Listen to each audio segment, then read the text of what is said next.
Grow bags are one of my favorite ways to grow food in small space, but there's one mistake that makes them fail. Most people treat grow bags like raised beds, and they're not. A grow bag is not just a raised bed made of fabric. It's a breathable root environment, and that changes everything. The soil behaves differently, the water behaves differently, the roots behave differently. And if you don't design around that, grow bag can dry out, stall, or underproduce. In the last video, I talked about why most container gardens fail. And the big idea was this. A container isn't just a place to put a plant. It determines how well that plant can live.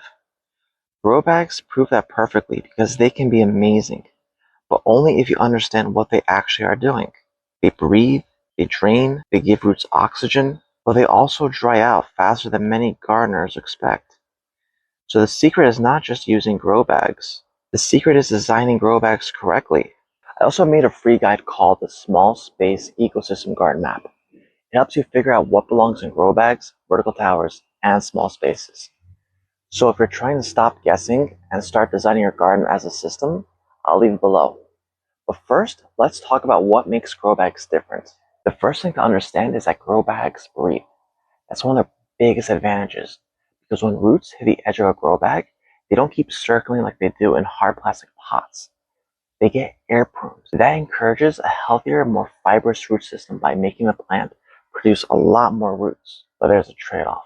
That same breathability means a grow bag can lose moisture faster. The thing that makes grow bags powerful is also the thing that makes them more demanding. That's why you can't treat them exactly like a raised bed. The second difference is water. A raised bed has more soil mass. It usually has more buffering. It may connect with the ground underneath, but a grow bag is isolated. Everything the plant needs has to happen inside the bag. And because the sides breathe, water can disappear faster. On a hot day, those bags can dry quickly, especially the small ones. This is why grow bags can go from looking fine to looking stressed very quickly. It's not always because the plant is weak. Sometimes the water system is unstable, and that means a grow bag needs to be designed with moisture in mind. The third difference is soil structure. In a grow bag, the soil has to do a lot. It has to hold moisture, it has to drain, it has to breathe, it has to feed the plants, and it has to support life inside a limited space. If the soil is too light, it dries out too fast. If it's too dense, roots can struggle. If it has no biology or minerals, the plant may grow leaves but never really thrive. That's why grow bag soil should not be treated like random potting mix dumped into fabric. The soil is the key to growing healthy plants, and the grow bag is a container that holds and manages this environment. This is also why I like using grow bags for guilds. A grow bag gives you more room than a small pot.